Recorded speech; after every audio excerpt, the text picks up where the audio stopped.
Nalula si Elena sa laki ng Grand Ballroom Hall kung saan ginaganap ang party. Ang upuan ng mga hotel employees ay nasa likuran at nandun na si Elena katabi ang kanyang mga kasamahan sa trabaho. Hindi pa nag-uumpisa ang programa at hinahanap ng kanyang mga mata si William. "Elena, ang ganda mo naman ngayon," puna ni Sonia. Kapansin-pansin talaga ang kanyang ganda dahil wala na siyang eyeglasses at napaka-sexy ng kanyang suot na gown. Parang siya ang rarampas sa taas ng stage gayong empleyado lamang siya. Bigla tuloy siyang na-conscious. Nasobrahan ata siya sa ganda gayong hindi naman siya VIP. "Salamat, nagpa-makeover na din ako hehe." Nakangiting sagot ni Elena kahit awkward na ang kanyang nadarama. "Ay wow, talagang itinodo mo na Elena. Saan ka ba nagpa-makeover? Parang bet ko ang make-up nila at hairstyle. At naka-contact lens ka pa." Lahat na yata ng detalye ay napansin ni Sonia. "Certified merits nga ito. Adyan lang sa Salon de Antonia," alang-inang ngiti na sagot ni Elena. Nagpa-makeover nga siya pero siya pa talaga ang napansin ni Sonia. "What?" Nanlalaki ang mga mata na tanong nito. Medyo exaggerated ang reaksyon nito at muntik nang matawa si Elena. Nakatulong ito na mawala ang kanyang pagka-awkward. "Bakit?" Nakakunot noong tanong ni Elena. "Anong bakit? Ang Salon de Antonia ay pangmayaman lang deal kaya pala ang ganda-ganda mo. Grabe ang mahal sa salon na yun Elena, kahit isang buwan nating sweldo ay hindi sapat na ipambayad."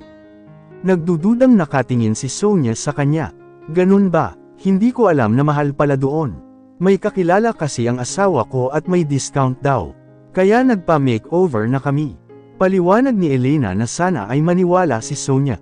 Ang ingay nito at napapatingin sa kanila ang ibang mga tao.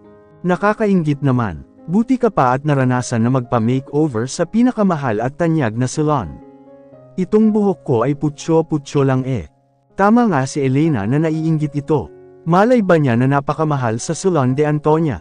Baka mas lalong mainggit si Sonia kapag nalaman nito na si Antonia mismo ang nag-ayos sa kanya. Biglang nauhaw si Elena sa mga pinagsasabi ni Sonia pero nasa harapan nakapwesto ang mga food and drinks in a buffet style. Mas pipiliin pa niyang pumunta sa harapan kisa harapin ang merits na si Sonia. Para makaiwas na din sa pagiging maingay nito. "Nauuhaw ako, halika kumuha tayo ng drinks." Pag-aaya ni Elena. In the end ay inaya na lang ito ni Elena sa halip na iwanan. "Nakakahiya kung siya lang mag-isa. Mabuti pa nga, ako ay nagugutom na at hindi pa nag-uumpisa itong party." Sang-ayon ni Sonia at nauna na itong pumunta sa harapan. Puro masasarap ang nakahain na mga pagkain. Biglang nagutom si Elena pero ayaw niya kumain mag-isa. Hihintayin niya si William para sabay na sila. Juice lang ang kinuha niya para mapawi ang kanyang uhaw. Nang biglang mapalingon siya sa gilid. Paborito na talaga siyang paglaruan ng tadhana. Sabay lang naman sila ni Dylan kumuha ng juice. Sa lahat ng makikita si Dylan pa talaga. "Elena?" Nagulat na tanong nito. Hindi siya pinansin ni Elena dahil ayaw na niya makausap pang muli si Dylan. At gulo lang ang dulot nito.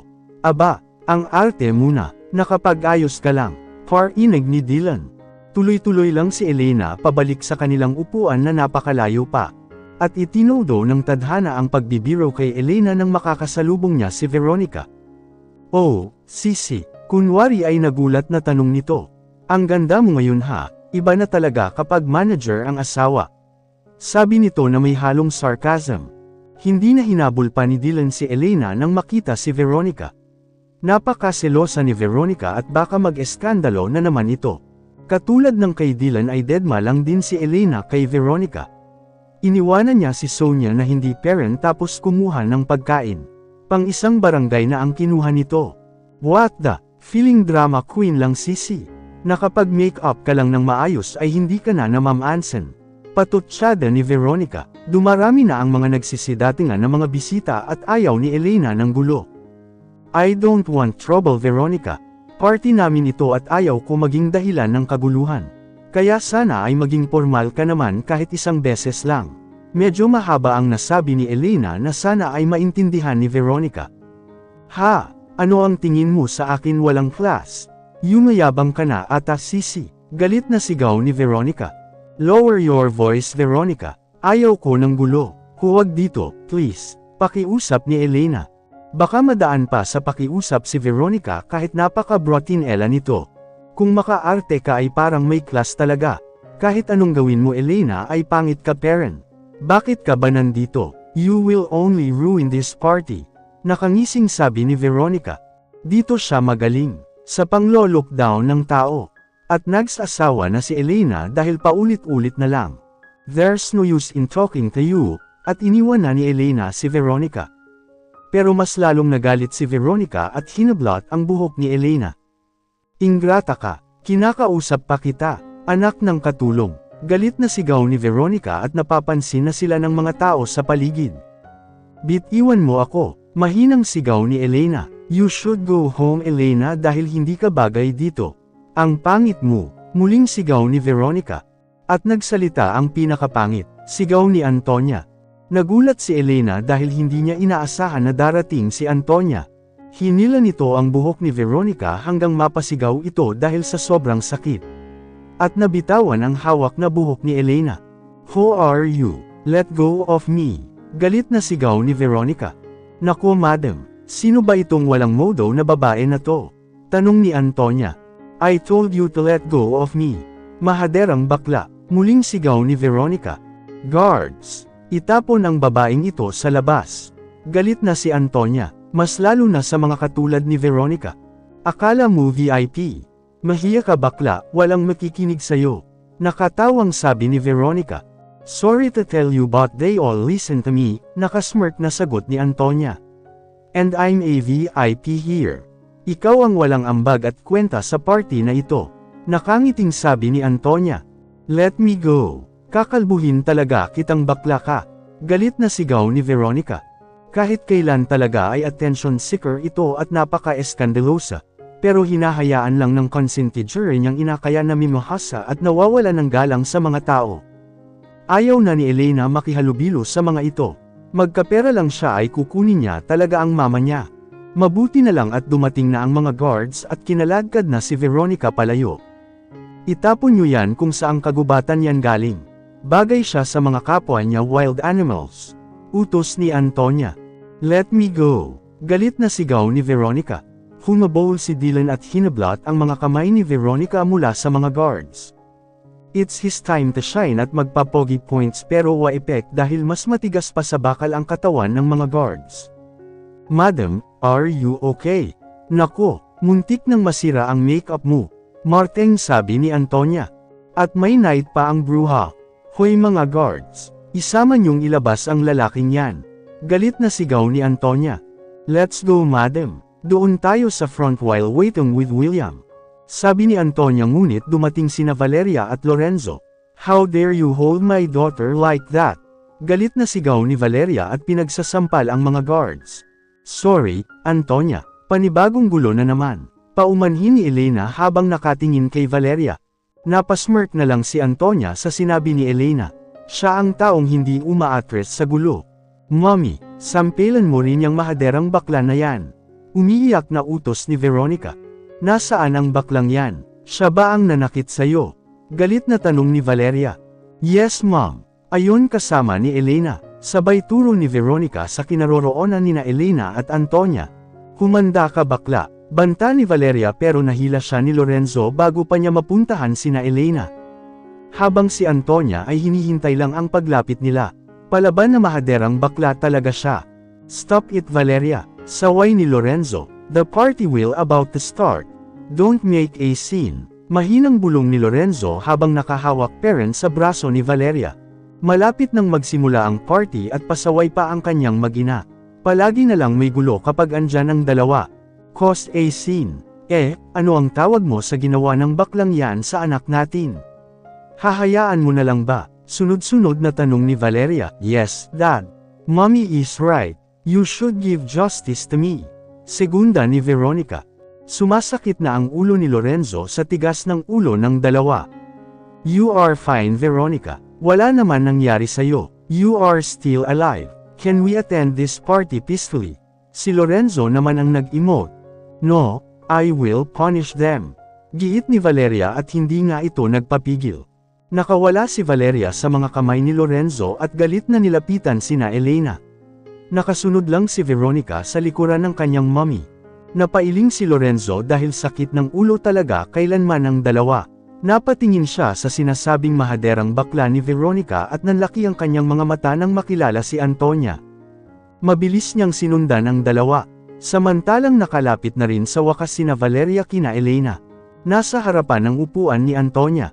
Pang VIP seat at nagtaas ng kilay si Valeria dahil wala siyang pakialam kung naka-VIP seat ito. Ito ba? Tanong ni Valeria sa anak habang nakaturo ang kamay kay Antonia. At hindi ito nagustuhan ni Antonia. Nobody pointed a finger to his face. Ang gumawa nito sa kanya noon ay hanggang ngayon ay nasa ospital pa. Yes, mommy, yan nga, sampelan mo rin yung pakialamerang bakla na yan. Galit na sagot ni Veronica. What about me? Take away your finger kung ayaw mong maputol yan, seryosong sabi ni Antonia. Kinilabutan naman si Elena dahil seryoso na ang mukha ni Antonia. Mahaderang bakla ka talaga, ito ang nababagay sa'yo. Hindi dama po ang sampal ni Valeria sa pisngi ni Antonia dahil naagapan ito ni Lorenzo. Pasensya ka na Antonia, si Lorenzo. She's your wife. Nagtatakang tanong ni Antonia. Bitiwan mo ang kamay ko Lorenzo. Bakit ka humihingi ng pasensya sa buweset na ito? Marteng tanong ni Valeria. Ngunit hindi siya sinagot ni Lorenzo. Lorenzo, don't tell me na asawa at anak mo yang mga yan. Nanlaki pa talaga ang mga mata ni Antonia. Yes, I'm sorry. Muling paumanhin ni Lorenzo. Sa business world ay magkakilala ang lahat ng mga businessman. At palagi na nagkakasalubong sa party sina Lorenzo at Antonia. Makailang beses na at alam ni Lorenzo na hindi basta-basta ang yaman ng pamilya ni Antonia. Si Valeria ay walang alam kundi ang mag-eskandalo at bigyan siya palagi ng sakit ng ulo. Anong ginagawa mo Lorenzo? Bitiwan mo ako, makakatikim sa akin yang bakla na yan. Ayaw parent tumigil ni Valeria. Ako na lang ang kakalbo sa baklang ito mommy. Si Veronica, ngunit mabilis na hamarang si Elena. Tama na Veronica, pinagtitinginan na tayo ng mga tao. Saway ni Elena. Tumabi ka dyan, ikaw ang isusunod ko Elena. Naiinis na sabi ni Veronica. Sino ba itong wild animal na ito madam? Tanong ni Antonia. She's my sister, sagot ni Elena. Really? Bakit ang layo sa ugali? Tila nagulat pa si Antonia. Let's go, umupo na tayo sa table natin Valeria. Halika na rito Veronica, galit na si Lorenzo. Pasensya na talaga Antonia, muling paumanhin ni Lorenzo. It's okay Lorenzo, sana ay huwag nang maulit ito. Ilayo muna yang mga wild mong mag-ina. Pero si Elena ay may iwan with me. Marteng sagot ni Antonia. Let's go. Hinawakan na talaga ni Lorenzo ang dalawa dahil umakyat na ang MC sa itaas ng stage at agaw pansin sila sa mga bisita dahil nasa harapan sila. You should behave Valeria. We can't afford to lose this hotel. Kaibigan ni Antonia ang misteryosong CEO rito. Bulong ni Lorenzo. Umayos naman si Valeria at hindi na nagsalita pa nang bumukas ang lahat ng ilaw at nakatutok sa MC na nasa stage. Nauna na siyang naglakad papunta sa kabilang table kung saan sila dapat maupo. Naka-VIP seat din naman sila. Si Veronica ay galit na galit parent pero umatras na ang kanyang mommy kaya wala na siyang magagawa. Humirit pa si Veronica ng pangbiway-bweset bago tuluyang lubayan sina Elena. Hoy Antonia, she's my half-sister. Anak ng katulong and an illegitimate daughter. So, don't compare her with me. She's nothing. Nakataas kilay na sabi ni Veronica at umalis na sa kanilang table. Kasunod si Dylan na tahimik lang. Nagulat si Antonia at hindi agad naka-restback. Napatingin siya kay Elena at bigla siyang naawa rito. Oh madam, I'm sorry. Hindi ko lubos maisip ang mga pinagdaanan mo at pagtitiis sa mag-inang yun. Malungkot na sabi ni Antonia at bigla siyang niyakap. Nagulat si Elena pero gumanti na lang siya ng yakap kay Antonia. Thank you, ang tanging nasagot ni Elena. Nag-umpisa ang party at wala parent si William. Iniiwasan ni Elena ang mapatingin sa table nila Veronica dahil wala itong ginawa kundi ang bigyan siya ng death glares. Panay-irap ng mag-inang kontrabida sa kanya. Ayaw niyang tingnan ng mga ito. Nandito siya para magsaya hindi para makonsumisyon sa dalawa. Yung daddy niya ay wala naman pakialam sa kanya. Ni hindi nga siya kinumusta man lang. Mas importante pa rito ang pangalan at reputasyon ng kumpanya nila. Antonia, alam mo ba kung nasaan si William? Magsisimula na ang party ay wala pa rin siya. Nag-aalalang tanong ni Elena. Don't worry Elena, he will be here, pa-suspense na sagot ni Antonia. Na tila ba may ibang kahulugan pero hindi naman magets ni Elena. Nag-aalala siya kay William baka kung napaano na ito. Nabaling ang paningin ni Elena sa stage nang sumigaw ang MC. Before anything else, let me welcome our CEO of Will's 5-Star Hotels and Restaurants. He will have an opening speech for everyone, especially those who've been part of the hotel over 8 years ago. Simula ng MC, naghiyawan ang mga tao. After how many years ay sa wakas makikilala na rin nilang lahat ang CEO ng hotel na kanilang pinagtatrabahuan. Are you excited to meet our CEO? Tanong ng MC. Yes, sigawan ng mga tao. Ang hindi excited ay sina Veronica at Valeria. Nababagot na ang mga ito. Habang si Dylan naman ay excited, ang mga mata kakatingin sa mga sexy at magaganda na mga babae. Si Elena ay na-excited bigla dahil sa hiyawan ng mga tao. It's a good opportunity para sa kanya na naging part siya ng hotel. Sana lang ay mabait ang CEO nila. Ladies and gentlemen, let's give a round of applause to our beloved CEO. Mr. William Chase Del Fierro, sigaw ng MC. Ano daw? Tanong ni Elena sa kanyang isipan. William Del Fierro, pangalan yun ni Liam. Sigaw ni Elena sa kanyang isipan. Nagdim ang light at nagsimulang maglakad si William. Bawat hakbang niya papalapit sa stage ay naiilawan siya. There's only one light na nakafocus lamang sa CEO ng hotel. At ito ay walang iba kundi si William na asawa ni Elena. Napanganga ng literal ang bawat kababaihan habang nakatingin sa gwapong si William. His beauty surpassed as one of the Greek god, and his usong with appeal kung saan tululaway at laglag panty talaga ang sinumang babae na mapapatingin sa kanya. Ang gwapo nito, sobrang gwapo na ikinabigla ni Elena. Kahit ikurap-kurap pa ni Elena ang kanyang mga mata nang makailang beses hindi magbabago ang katotohanan na CEO ang kanyang asawa. Bravo! You're finally out of your shell! Malakas na sigaw ni Antonia. Pagkatapos ay pumalakpak. Nagpalakpakan na rin ang lahat ng mga tao na nandon. Ang kaninang bored at walang pakialam na si Veronica ay biglang nag-init at nalaglag ang panty nang makita si William. Ang gwapo pala ng baldadong ito. But wait, nakakalakad siya, sigaw ni Veronica sa kanyang isipan.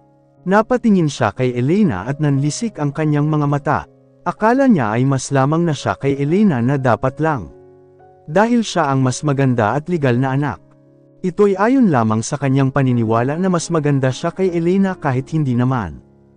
Inagaw niya si Dylan dahil hindi ito bagay kay Elena. Ngayon ay madali lang sa kanya na agawin si William kay Elena. Siya dapat ang asawa ng CEO at hindi si Elena. Ngumiti si William nang mapadaan kina Elena at Antonia. Pero si Elena ay lutang at shock parent sa mga oras na ito. Nakakalakad si William. Hiyaw ni Elena sa kanyang isipan, gwapo, mayaman at CEO ng pinakasikat na hotel ang asawa niya. It's too good to be true. Parang hindi siya makapaniwala. Gusto lang naman niya makita ang mukha ni William at hindi niya expect na ang gwapo pala nito. Biglang nanliit si Elena sa kanyang sarili.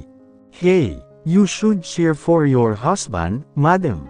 Tawag ni Antonia sa kanya na siyang nagpukaw sa lumilipad niyang ganita. Is that really William? Lutang na tanong ni Elena. Yes, but I know na kailangan niyo mag heart-to-heart talk, madam. Alam kong na-shock ka ngayon but andito na yan. Let's enjoy the party at bantayan mo ang asawa mo dahil napakaraming ahas sa paligid. Napatingin si Antonia sa gawin ni Veronica. Kulang na lang bigyan niya ito ng panyo dahil tumutulo na ang laway nito kakatingin kay William. He's not like that, mahinang sagot ni Elena. Hindi nga ba? Tanong niya sa kanyang isipan. Hindi pa siya nakaka-recover sa ginawa ni Dylan sa kanya. Sana huwag naman pati si William. But for now ay wala siyang pakialam because she's afraid to love again and open her heart. Gusto niya maging kaibigan si William at hanggang doon na lang muna kahit ang puso at damdamin niya ay nagwawala na, takot siya. Takot siyang masaktan ulit. Nagsimulang mag-speech si William at natahimik ang lahat. Lahat ng mga mata ay nakafocus kay William at lahat ng mga tenga ay nakikinig sa mga sinasabi niya. Ang husay at ang galing ni William magsalita at mas lalong napahanga si Elena sa asawa. Nakangiti lang siya the whole time habang pinapakinggan si William. Proud siya sa kanyang asawa. Pero kailangan talaga nila mag-usap dahil inilihim ni William ang pagkatao nito sa kanya. Hindi niya alam kung ano ang rason but she's hoping na sabihin ni William kung ano nga ba. Nang matapos na ang speech ng CEO ay may isang babae na hindi nakatiis magtanong na kabilang sa crowd. Mr. CEO, maaari bang malaman kung single ka pa ba? Kinikilig na tanong nito. Napakagatlabi si William na mas lalong nagpa-attractive sa kanya. Ang hiling ngayon ng mga kababaihan na sana ay sila na lang yung labi ni William. I'm sorry to disappoint all of you but I'm taken and happily married. Sagot ni William at ipinakita ang kanyang wedding ring. Napatingin tuloy si Elena sa wedding ring niya. Hindi niya inaasahan na susuotin ito ni William. Wow, that's sad. Hiyawan ng mga tao. At hindi inaasahan ni Elena na bumaba si William sa stage at patungo ito sa kanya. In a slow motion and with a dim light ay saglit na natulala si Elena. Hindi siya sanay makita ang gwapong si William. Nasanay siya na halos hindi niya na makita ang mukha nito dahil sa bangs at bigot. Ngayon ay ibang-iba. Napaka-hot lang naman tingnan ni William habang papalapit ito sa kanya. Gusto niyang tumakbo pero hindi naman niya magawa. My wife is here with me. Nakangiting sabi ni William at inilahad ang kanyang palad para kay Elena. Hindi alam ni Elena kung aabutin ba niya o ano. Parang sa isang araw lang ay biglang nagkakulay ang kanyang buhay. Meet my wife everyone. The Madam of Will's 5-star hotels and restaurants. Charlene Elena Zamora del Fiero. Pakilala ni William. Tinanggap na ni Elena ang kamay ni William at inakay siya nito papunta sa stage. Nakakakilig. Malakas na sigaw ni Antonia at pumalakpak. Nagsisunuran naman ang mga tao sa pagpalakpak at pati ang mga boses ng mga merits ay parang bubuyog lang sa sobrang ingay ng mga ito. I can't believe this. Sayang naman ang CEO ng Wills. Nanghihinayang na sabi ng isa from the crowd. Ang swerte naman ng asawa niya. Nakakainggit. Hiyaw ng isa. Oh my God! Ang swerte naman ni Elena. Sigaw ni Sonia na gulat na gulat. Nakairap na bulong ni Veronica. Si Valeria ay hindi may pinta ang mukha at may pagsisisi dahil sa kanyang pangmamaliit kay William. Pero kumukulo ang dugo niya sa swerte ni Elena. Hinding-hindi niya matatanggap ito. We need to talk, Liam, bulong ni Elena. Later, let's enjoy the party tonight. Lil, sagot ni William. Let the party begins. Bilang ni William sa mga tao. Bumaba na sila ng stage. At biruin mo nga naman nakaabang agad ang mga buhaya. Ang bilis magbalat kayo ng mga kaliskis nito. Elena, William, congratulations sa success ng party na ito. Nakangiting salubong ni Valeria. Si Elena ay nagulat sa kanya pero si William ay hindi. Alam niya na ang mga ganitong galawan at hindi ito makakalusot sa kanya. Hindi mo naman sinabi Mr. Del Fiero ang tungkol dito sa hotel. We are one of the main supplier of fruits and vegetables from our organic farm. Sabi naman ni Lorenzo. Nako, brother-in-law. You should visit in the mansion. Malapit na ang birthday ko. Ano sisi, let's have a family dinner party. Masayang singit ni Veronica na may balak na naman. Si Dylan ay nakasimangot. Biglang naging center of attraction ang baldadong pangit.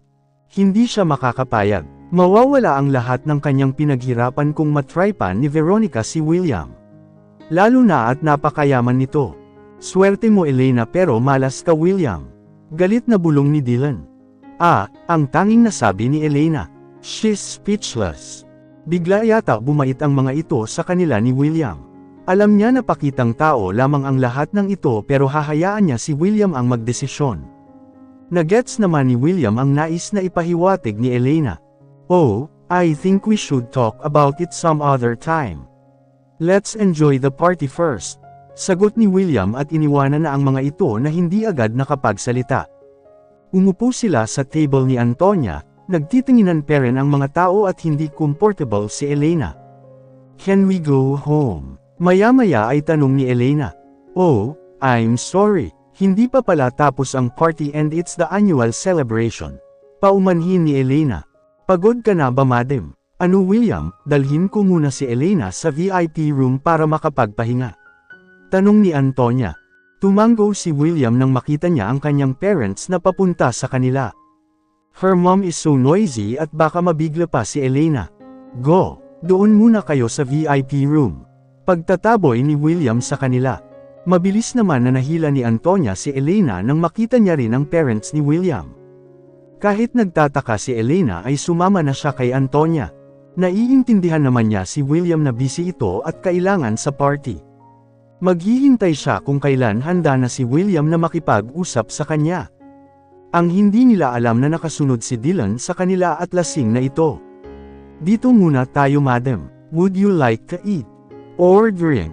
Tanong ni Antonia. Hindi ata siya pagod kundi gutom. Hindi pa siya kumakain dahil gusto niya na sabay sila kumain ni William. Pero hindi niya maintindihan kung bakit nagmamadali ito na itaboy siya papunta sa VIP room. Alam niya na may something. Hindi pa nga sila nakakapag-usap tungkol sa pagiging baldado nito at CEO, ngayon ay may panibago na naman. I think I'm hungry, pero gusto ko sabay kami kumain ni Liam. Baka pwede isang cupcake lang Antonia. Nahihiyang tanong ni Elena. Ay huwag ka mahiya madam. But seriously, you can have me as your friend Elena. Seryosong sabi ni Antonia. Thank you, mahinang sagot ni Elena dahil nahihiya parent siya. O siya, wait for me and I'll get your cupcake. Mag-relax ka muna rito, alam nito. Sandali, pidgel ni Elena. It's now or never. Kailangan niya tanungin if there's something wrong. Bakit? Nakangiting tanong ni Antonia. Okay lang ba ang lahat? Para kasing sinadya ni William na papuntahin ako rito sa VIP room. Anong meron? Seryosong tanong ni Elena. Sorry madam pero hindi kita masasagot. But I will give you a hint. Pa-suspense na sagot ni Antonia. Tumango lang si Elena at naghihintay sa susunod na sasabihin nito. It's about his parents. Alang-alang ng ngiti na sagot ni Antonia. Okay, ang tanging nasagot ni Elena. Umalis na si Antonia at naiwan si Elena na nag-iisip. Hindi pa niya nakikilala ang parents ni William.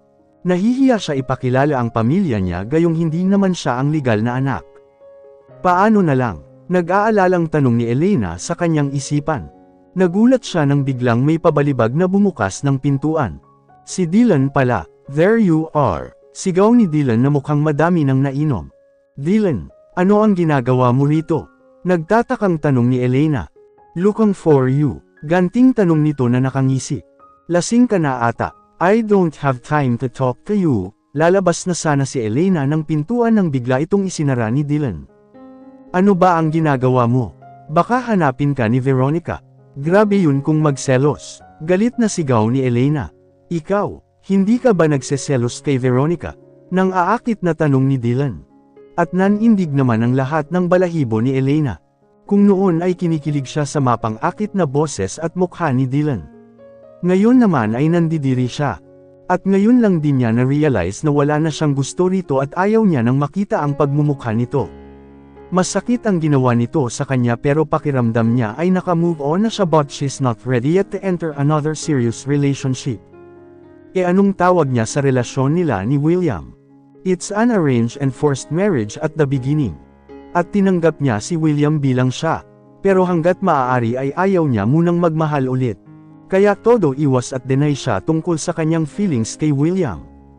Kahit anong gawin ni Dylan ay wa-epek na sa kanya ngayon. Mas lalo lang siyang nasusuka sa mga pinaggagawa nito. Bakit naman ako magseselos? May asawa na ako Dylan. Matagal na kitang pinaubaya kay Veronica and I wish both of you happy. Mahabang sagot ni Elena. If you'll excuse me, nakaharang ka sa pintuan. Kailangan niyang makalabas at baka kung ano pa ang gawin ni William sa kanya. Wow! Nalaman mo lang na mayaman at CEO ang asawa mo ay parang sino ka na kung makaasta. Nakatawang tanong ni Dylan na mukhang baliw lang. He's there to ruin William's name by seducing his wife at kung magpapadala sa tukso si Elena ay double kill para sa kanya.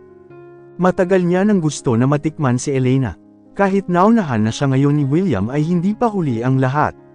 Yan ay paniniwala lamang ng isipan ni Dylan. Kahit anong gawin niya ay hindi niya na maloloko si Elena.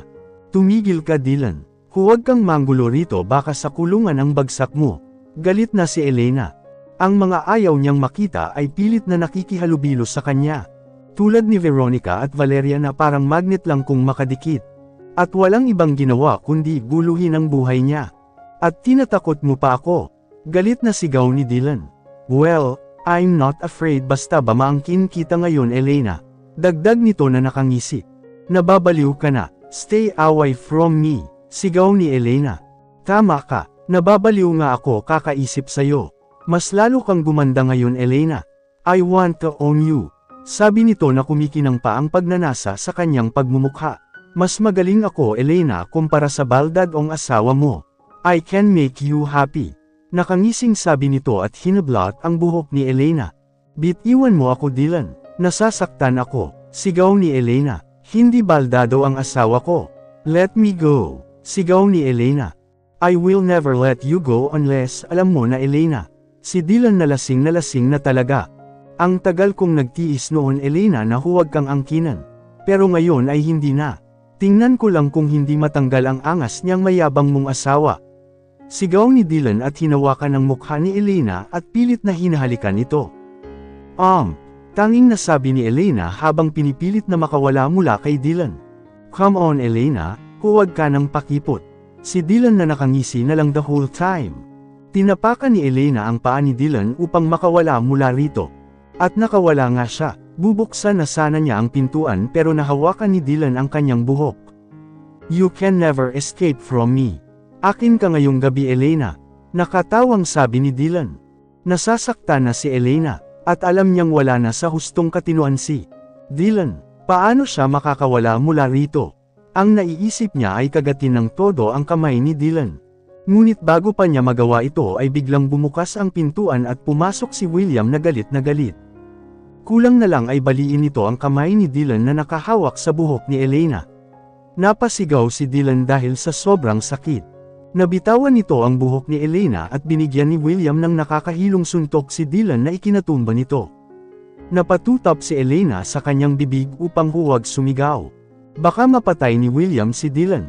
Tama na yan Liam. Ay pakulong mo na lang siya, sabi ni Elena at niyakap ang asawa. Why? Tanong ni William na tila nagseselos. Why? Ayaw kong madungisan ang mga kamay mo Liam. He's not worth it, sagot ni Elena. Guards! Damputin ang lalaking ito at itapon sa kulungan. Galit na sigaw ni William. Alisto naman ang mga gwardya at mabilis na dinampot si Dylan na nagpupumiglas. Huwag niyo akong hawakan. Mayabang ka. Hindi ka mahal ni Elena. Hahaha. Ako Perren ang mahal niya. Sigaw ni Dylan habang tumatawa. Makukulong na lang siya ay gulo pa ang iniwan. Nakakunot ang noo ni William at hindi may pinta ang mukha. Is that true? Seryosong tanong ni William kay Elena. Ang alin? Nagtatakang tanong ni Elena. Kahit alam niya ang tinutukoy ni William ay nagtanong Perren siya. Gusto niyang mag-usap silang dalawa ng walang tao. That you still love that bastard? Muling tanong ni William. I don't. Hindi na ituloy ni Elena ang kanyang sasabihin nang may biglang tumawag kay William. William, son, I finally found you. Sigaw ng isang babae na medyo matanda na at nasa 50 na ang edad. Mom, nakasimangot na tanong ni William. Napatingin naman si Elena sa mommy ni William. Hello, masayang bati nito. Alanganin na ngumiti si Elena. Hindi niya inaasahan na agad niyang makikilala ngayong araw ang mommy ni William. Samantalang si Dylan ay pilit na kumawala mula sa mga guards nang makita si Veronica. Babe, help me. Ipakukulong nila ako. Sigaw ni Dylan at yayakapin sana niya si Veronica ngunit umiwas ito. I'm sorry, I don't know you. Nakangising sagot ni Veronica. Kanina lang ay nag-iisip siya kung paano i-dispatch si Dylan. Ngayon ay wala na siyang problema. Nakikiayon sa kanya ang tadhana. Nagsawa na siya kay Dylan at iba na ang kanyang target. At ito ay walang iba kundi si William. Veronica, tulungan mo ako, babe. Sigaw ni Dylan nang muling mahuli ng mga guards. Ngiti lang ang isinagot ni Veronica at nag-goodbye pa kay Dylan. Ngayon ay sisimulan niya na ang kanyang plano. Alam mo naman na ayaw nito na nalalamangan. What Elena has, Veronica will surely get. Kailangan mas lamang siya kay Elena. Kung hindi ito bagay kay Dylan ay mas lalong hindi ito bagay kay William. Siya lang ang may karapatan na maging asawa ng CEO. I'm coming, William. Kinikilig na bulong ni Veronica sa kanyang sarili.